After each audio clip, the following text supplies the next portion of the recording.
Guys, ये हमारी अंकिता बहन को इंसाफ के लिए हमारी एक पहल है सरकार से कि उसको न्याय मिले।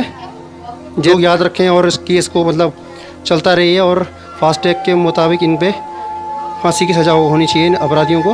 हमारी सरकार से यही अपील है, अंकिता के दोषियों को फांसी मिलनी चाहिए। We want justice.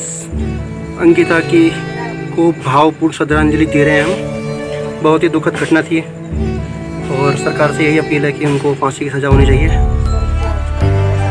ईश्वर उनकी आत्मा को शांति दे, अंकिता भंडारी की, और इस दर्द को झेलने की शक्ति दे उनके परिवार को।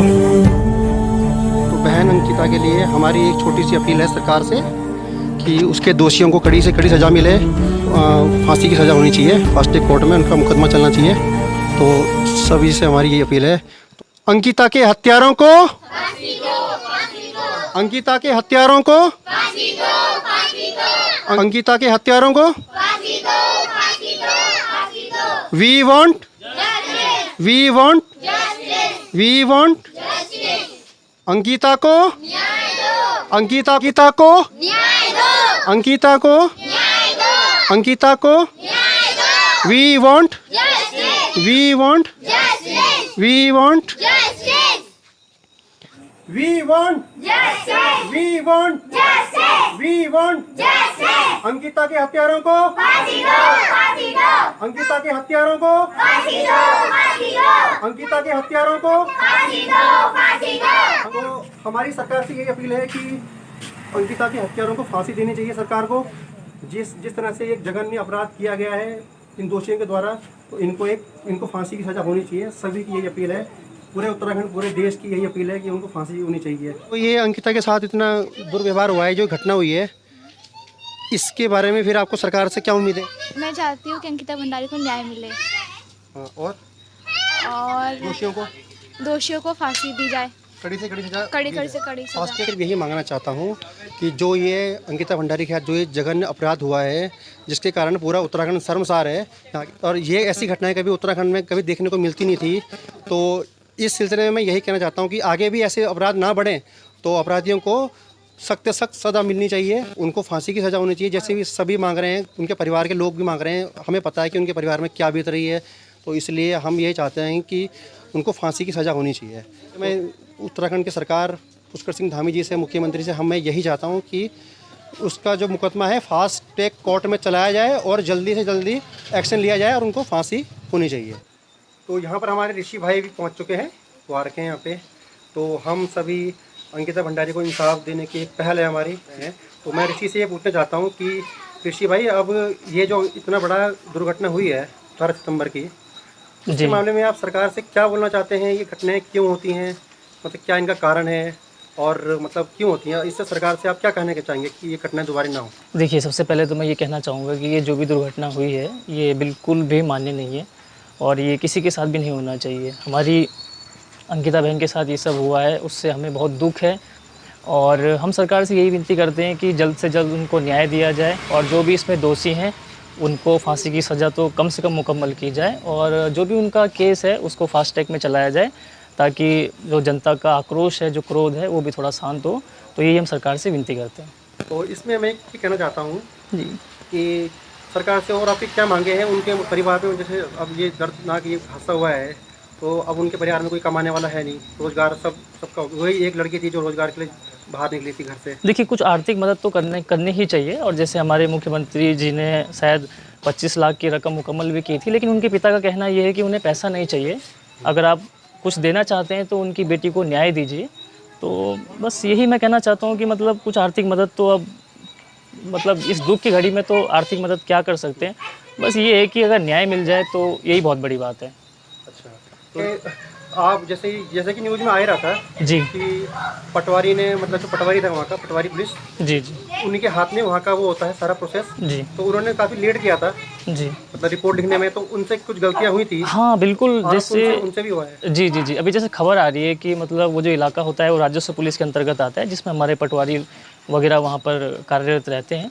तो जिस तरीके से गुमशुदगी की जो रिपोर्ट थी वो दर्ज कराई गई थी, शायद 19 को, तो उसके बाद शायद 3-4 दिन तक उसमें कोई कुछ खास प्रोग्रेस हो नहीं पाई। तो कहीं ना कहीं शायद पटवारी भी इसमें संलिप्त है और हम चाहते हैं कि उसको भी रिमांड पे लिया जाए, और शायद रिमांड पे लिया भी है, क्योंकि अभी कुछ खबर आ रही है न्यूज़ में कि शायद अब उनकी रिमांड भी ली गई है। तो अब कुछ आगे खुलेगा, देखते हैं क्या होता है।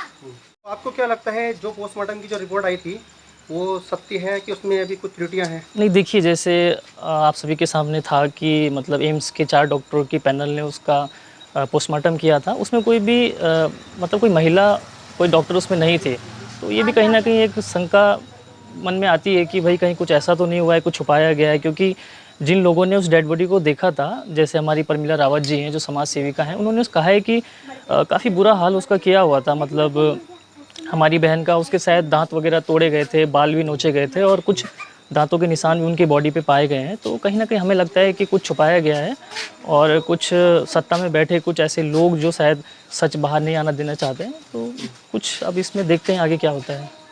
तो ऐसे भाई आप ये भी मानते हैं कि जैसे सरकार बीजेपी की है और वो जी। भी नेता भी बीजेपी के हैं, तो वहाँ से बचाव कार्य चल रहा होगा, ये निश्चित बात है? जी बिल्कुल, एक पक्ष तो ज़रूर उनको बचा रहा होगा, लेकिन हमें अपने मुख्यमंत्री जी पे और हमारे प्रशासन पे पूरा भरोसा है कि वो हमें न्याय दिलाएंगे और दोषियों को सख्त से सख्त कार्रवाई करके उनको न्याय की जैसे देखेंगे, जी चाहे वो कोई कितना बड़ा भी। जी बिल्कुल सही बात है, होना भी ऐसा चाहिए, क्योंकि हमें अपनी न्यायपालिका पे पूरा भरोसा है। अगर हमको न्याय नहीं मिलेगा तो हम लोग कहाँ जाएंगे? कल के दिन हमारे साथ भी हो सकता है, हमारी खुद की बहन के साथ भी हो सकता है। तो हम चाहते हैं कि जल्द से जल्द इस सबक बनना चाहिए। जी जल्द से जल्द इसमें होना चाहिए, कुछ तो होना चाहिए। ठीक है फिर ऋषि भाई, आपके लिए थैंक यू, आपने इतनी बढ़िया बात यहाँ पर कही है। जी थैंक यू। और हम भी यही चाहते हैं, हम सब यही चाहते हैं कि उन सभी दोषियों को फांसी जी मिले। बिल्कुल, जी बिल्कुल। ठीक है फिर, थैंक यू। ऋषि भाई, सबसे पहले मैं अंकिता भंडारी को भावपूर्ण श्रद्धांजलि देता हूँ अपनी तरफ से। तो मैं यही कहना चाहता हूँ, जितनी भी हमारी बहनें हैं, उत्तराखंड की जो बहनें हैं, चाहे वो उत्तराखंड की बहनें, चाहे बाहर की देश की पूरी बहनें हैं, तो मैं यही चाहता हूँ कि कहीं भी अगर वो जॉब करती हैं तो वहाँ के बारे में पूरा कंफर्म कर लें, पूरा घर में बताएं, और घर वालों को भी एक बार वहाँ लेके जाएंगे, बताएं कि हम यहाँ पर रहते हैं, ताकि और सिक्योरिटी वो पहले से अपनी रखें, ताकि कभी जैसे इसके साथ अंकिता भंडारी के साथ ऐसा जो केस हुआ है, तो मुझे लगता है कि प्रॉपर उन्होंने छानबीन करनी चाहिए थी। क्या पता जान उसकी बच जाती, क्या पता पहले से किसी को मालूम पड़ जाता, है ना। तो इस बारे में मैं यही कहना चाहता हूँ, जितनी बहनें हमारी, तो उनसे मैं यही वो करता हूँ कि कहीं भी जाएँ तो सब कुछ बता के जाएँ, घर में बता के जाएँ कहाँ कर रही हैं जॉब। अच्छा, अंकिता के परिवार के सदस्यों को, उनके परिवार से क्या कहना चाहते हैं? मैं उनके परिवार को यही कहना चाहता हूँ कि आपके साथ पूरा उत्तराखंड है, पूरे देश के लोग हैं, पूरा युवा यूथ और सारी जो लड़कियाँ जो बहनें हैं, सब आपके साथ हैं इस मामले में। जो ये घटना हुई है, अंकिता आपकी नहीं हमारी भी बहन थी, और इसलिए मैं यही चाहता हूँ कि दोषियों को कड़ी से कड़ी सज़ा मिलनी चाहिए। फास्ट ट्रैक कोर्ट में इनका मुकदमा चलना चाहिए, ताकि जल्द से जल्द नतीजा आए और इनको फांसी की सज़ा हो। अंकिता के हत्यारों को फांसी दो, फांसी दो। अंकिता के हत्यारों को फांसी दो, फांसी दो, फांसी दो। अंकिता के हत्यारों को फांसी दो, फांसी दो, फांसी दो। We want justice, we want justice, we want justice, we want justice, we want justice, we want justice. Ankita को न्याय दो, अंकिता को न्याय दो, अंकिता को न्याय दो, प्यारी बहन को न्याय दो, प्यारी बहन को न्याय दो।